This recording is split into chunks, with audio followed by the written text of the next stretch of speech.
Hey guys, how's it going? From Sunday, October 13th until Saturday, October 19th is OCD Awareness Week. In honor of that, I'm going to be making a handful of videos throughout the week all about OCD. I'm going to leave the playlist linked down below and what videos you can expect what day because I'm filming some of these ahead and I haven't quite decided yet. For the most part, this video is going to be about my compulsions. This isn't a full comprehensive list, but basically I'm going to go over my either most memorable ones or the ones that I'm still struggling with. There are a couple different really common OCD categories, but I have three main categories of OCD. For me, it's checking, so that's pretty much just what it sounds like. Checking and double checking and triple checking things that you may associate with harm or danger. So that would be like repeatedly having to go and double check that the door is locked, that the oven's off, things like that. The second one is counting and arranging. This is basically where the stereotype OCD comes from, is making sure that things are in a specific order or done a specific way. A lot of times it's based on superstitions about certain numbers or patterns, etc. And the third one is doubters or sinners. There's a couple different names for it, but basically something has to be done perfect or in a very exact way, or else you will be punished. A lot of times this can be religion-based, but it's not always. For me, it's that I think the universe, and I mean like universe with a capital U, will punish me. So for the most part, the vast majority of these things I'm going to be talking about fall into one of those three categories. I'm going to start with one that I mentioned in a previous video, but I believed that if I ate candy in the wrong order, my family would die. This all started from the old Smarties slogan or jingle. It was something along the lines of, when you eat Smarties, do you eat the red ones last? And that just really stuck with me, and I started obsessing over it. And I started thinking, okay, well, why do I have to eat the red ones last? Will something bad happen if I don't? Or is this a trick? Is it like reverse psychology and I have to eat the red ones first? And using that same logic, since on the color wheel green and red are opposites, the exact same logic applies to green. Like if I have to eat red last, does that mean that I can't eat green first? And vice versa. And then when it comes to chocolate specifically, brown is kind of like no color because it's the color of the chocolate. So it wasn't a safe color to eat first or last because then I have to worry about which one I eat second or second last because it's the first or last real color. And then that also morphed into purples because specifically for Smarties, the red bag of Smarties, the purple is pretty brownish. So because purple and brown are kind of similar in some candies, I can't eat purple first or last. And pinks were very iffy because the pink was too close to red and it would apply. So basically anytime I ate any sort of colored candy, I would have to start with blue, yellow, or orange, and I'd also have to finish with one of those three colors. I usually would hide one in my pocket or somewhere else, set it aside, so that if for some reason I had to stop eating candy or I got interrupted, I could quickly pop one of those into my mouth to be the last color, just as a safe backup. The next one is the one that I believe I've had the longest. It's been since either kindergarten or earlier than that. Basically, if my blanket has any sort of picture on it or like a clear top and bottom, I have to sleep with it upside down. I have a hard time explaining this one, so say this is me, this is my blanket, the right way. By upside down, I don't mean like this, I mean like this. So like my head is where my feet go, my feet is where my head goes, if that makes sense. This all came from, I decided there was monsters under my bed, which is strange because I've never been afraid of monsters. Like the first stuffed animal my parents bought me was a monster. Like I always had him, I still have him actually, his name is Monster and he's still on my bed. But I've never been afraid of monsters, but for some reason I just decided there was monsters in my bed that wanted to eat me. And everybody knows that monsters like to eat your head first, so I decided to stay safe is I would have my blanket upside down so that when the monsters came, they would get confused at where my head was because they would look at the blanket first, and in their like hesitation of trying to figure out where my head was, I'd be able to wake up and escape. I very quickly grew out of the fact that there's monsters trying to eat me, but the compulsion itself never went away, and it basically just matured, you would say. But now I can't sleep with my top blanket right side up, or else I will just die in my sleep. This next one, I thought that it was just a habit, and then I tried not doing it and realized that's a little more than a habit. But you know those York mint patties? the little like Thin Mints, specifically York candies, but now it's started to be all of those like chocolate Thin Mints. Every time I eat them, I have to break it in half and I have to listen to it and hear it rip. Like, if you've never eaten those York patties and ripped them, you may not know what I'm talking about, but they make like a sound when you rip them in half. And every time I eat them, I have to rip them in half, eat one half. Rip it in half, eat one half. And then when it's too small, rip it in half, eat both halves. And this one, I don't really know where it came from, but I realized that I get very, very, very scared if I don't do that. I don't know what's gonna happen. I think just something bad will happen. This next one, thankfully, I don't have to do anymore, but some OCD habits are just very, very specific, and this one was specific to my old apartment. I didn't have Commodore Ripley yet. I only had Spock. I can't quite explain it properly, but I had to say goodbye to Spock in a certain way with certain inflections, the exact same tone. I had to close the door with like specific even pressure on all my fingers and turn the doorknob a certain way. But the main thing was that I had to say goodbye to Spock a specific way and tell her that I loved her. And if I didn't, I would come home and find her dead. And if I couldn't remember doing it, I would have to go back home and check and make sure Spock was still alive. This one basically just stemmed from that general advice of, you know, always tell your loved ones that you love them before you leave because you never know what's going to happen. You know, which is just general good advice. As with all OCD things, it just grew and morphed and turned into this horrible monster in my head. But yeah, there was a couple times that I would be walking to work and halfway through the walk, I couldn't 100% remember doing it. Like, on one hand, I was sure that I did, because I always do, but I couldn't specifically remember 100% doing it that exact day, and I would have to go back home, open up the door, go back inside, look for Spock, make sure Sue is alive, and then do it again. And this one was really severe, because it wasn't just I thought that I would find her dead, but anytime I couldn't remember doing it. And it was usually on my way home, I would start doubting myself that I actually did it, and I could vividly picture coming home and finding her dead, and why am I crying? Everything's fine. Like, Spock's literally right there. I know she's fine. I'm looking right at her. But yeah, I could just very, very vividly picture coming home and finding her body, and so many days I would start walking home and then I couldn't shake it from my head, so I would have to run home. And like I said, I used to have to walk an hour to get to work, so that's a long run, and I have breathing problems and I have a really bad lung, but I would have to run home because I couldn't stop the loop in my head of walking home and finding my cat. That habit stayed with the apartment. It wasn't anytime I left a room or anytime I left a space, it was anytime I left my apartment door. So now that I live in my house, I don't have that. I still say goodbye to the cats and tell them I love them, but that's just because I like saying goodbye to them and because I love them, not because of an OCD habit. So yeah, that was another one that was just another really, really hard one.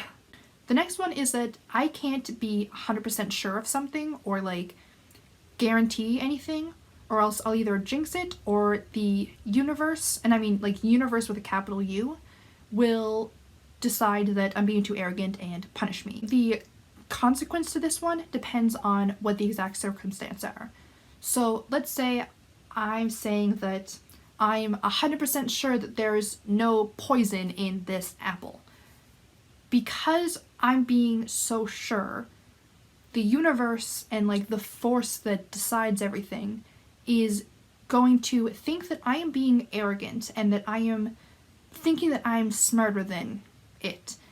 And as punishment of me saying I'm so sure this apple is safe, I'm going to choke on that apple and die. I also very, very frequently knock on wood or avoid jinxing things if somebody else says something. But yeah, I can't mentally be 100% sure of anything or jinx anything because the universe will get mad at me. The next one is that I cannot eat wish chips.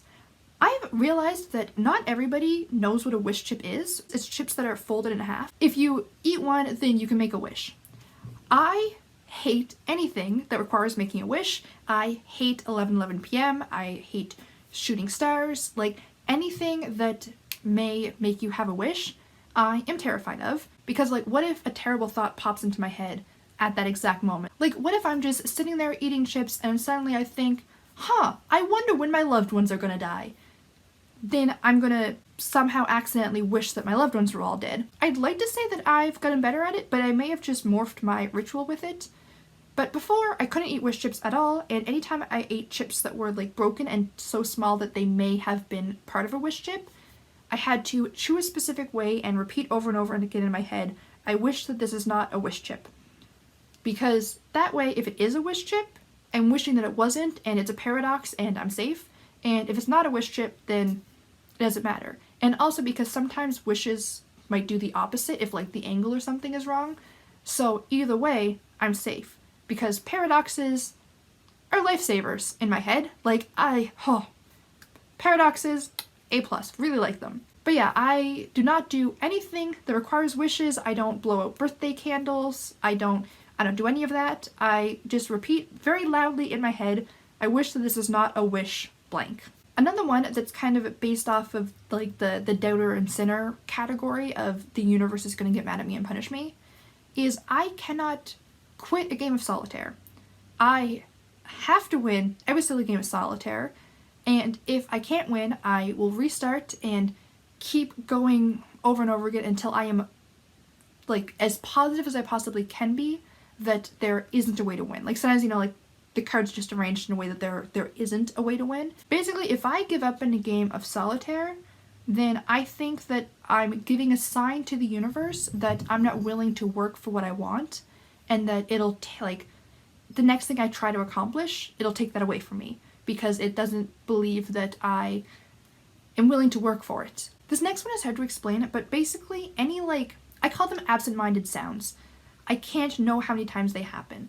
So by absent-minded sounds, I mean when you turn on the faucet for a second and you turn it off and then it has a handful of drips at the end, or when there's a swinging door or a swinging garbage can and it as it finishes it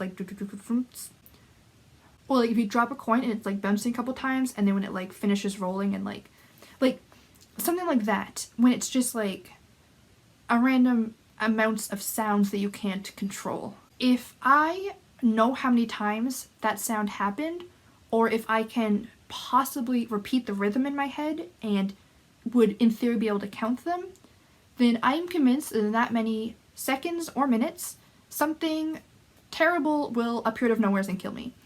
Usually it's something paranormal. So if, for example, I turn on the faucet and then I turn it off and it drips a handful of times, usually this sounds weird, I just hum very, very loudly so that I can't hear it, and if I do possibly hear it, I sing the little fishy song, the 1, 2, 3, 4, 5, once I caught a fish alive, 6, 7, 8, 9, 10, then I let it go again, because it's numbers and it's melody, so I'll forget what number, the number of times it happened, and I won't be able to remember the specific melody of it to replay and count later. This one specifically comes from, there was this weird writing workshop I took when I was 8 years old, but I remember it was a horror story writing workshop for kids. Which now that I say it is a very strange scenario, because it was upstairs in a Jonka 2 or something, and it wasn't school related, and basically the story that this one little boy said was that his great-great-great-great-great-grandfather had passed away, and there was a rocking chair that he always sat in that was in the middle of the room, and after he died, nobody sat in it because it was his chair and it was just wrong to sit in it. And he died at exactly 5 o'clock, and then every now and then the rocking chair would just rock exactly 5 times, and that was his horror story. So in my head, anytime there's a weird sound or something's happening a certain amount of times, something paranormal will happen in either that many seconds or that many minutes. Very specific and hard to explain, but I hope that kind of made sense. One of my more recent ones is, I just call it my house check. Basically, if at any point the thought popped into my head that there may be somebody hiding in my house, I would have to stop whatever I was doing and I would have to walk through the house in a very specific pattern, check every room, check behind everything, and make sure the house was empty and safe.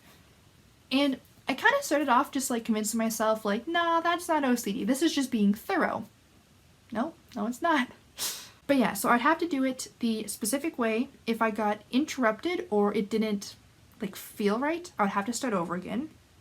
If after that second time I still didn't do it right or it just didn't feel right, I would have to leave the house. Usually this would happen in the middle of the night. So sometimes I would wake up in the middle of the night and I would wonder, okay, what woke me up? Maybe there's someone hiding in my house. Okay, get up, walk, and then one of the cats would be in my way, so I had to like walk around them. And they're like, nope, I didn't walk the exact path. Okay, start over. And then something would happen the second time and it would mess up. So I would just, in the middle of the night, I would grab my phone and I would grab my glasses and I would just walk around town for hours until I calmed down enough that I could go in and try it again. There was a couple times when one of my friends had to pick me up in the middle of the night because I was just walking around town and too scared to come home. The next one is anytime I leave the house, I have to look around and make sure the cats aren't anywhere like right within the door, and I have to close the door, not a specific way, just slowly and carefully, and then as I leave the house, I have to like turn around and see the door close. It's not as bad as the other one where if I didn't close the door a specific way, I was convinced that I would come home and find the cats dead, but this one is because I am afraid that at some point, as I'm closing the door, one of the cats is going to just dash out of nowhere and try to follow me, and I'm going to close the door on their heads and on their necks. And this came from a story that my friend told me back in middle school that honestly was probably a lie, because he made up a lot of tall tales. But he told me that he used to have a hamster and they would let it run loose around the house, which in itself doesn't sound believable. And that one day as he was leaving for school, he closed the door on his hamster because he didn't realize it was behind him, and he snapped its neck and it died.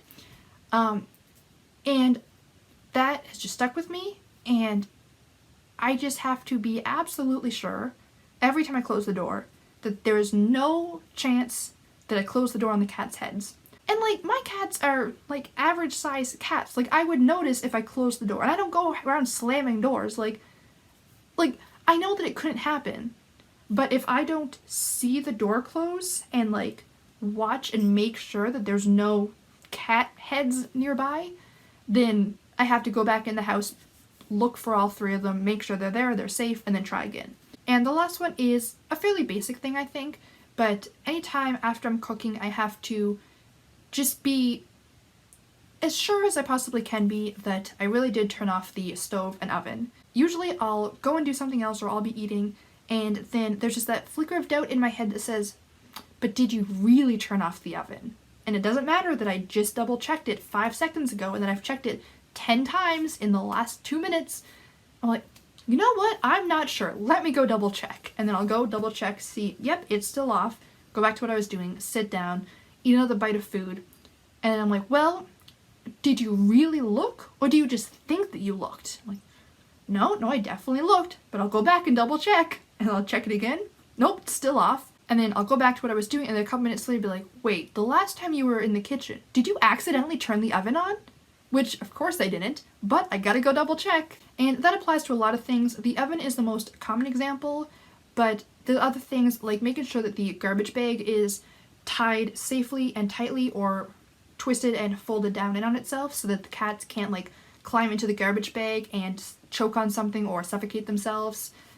Making sure that basically just overall safety things I have to check about a gazillion times.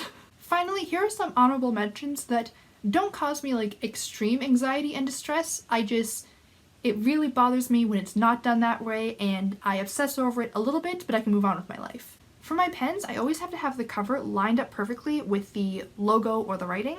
When I'm walking, the line from like the tip of one toe to the other has to bounce off at a proper angle with something, like some sort of like landmark, for lack of a better word. So whether that's like a crack in the sidewalk, or like a specific tuft of grass, or a piece of garbage that's on the floor, like it has to line up with certain things. For my YouTube thumbnails, the angle of the title is almost always exactly 15 degrees. Sometimes I do change it a little bit, which really bothers me, but sometimes it just has to for reasons.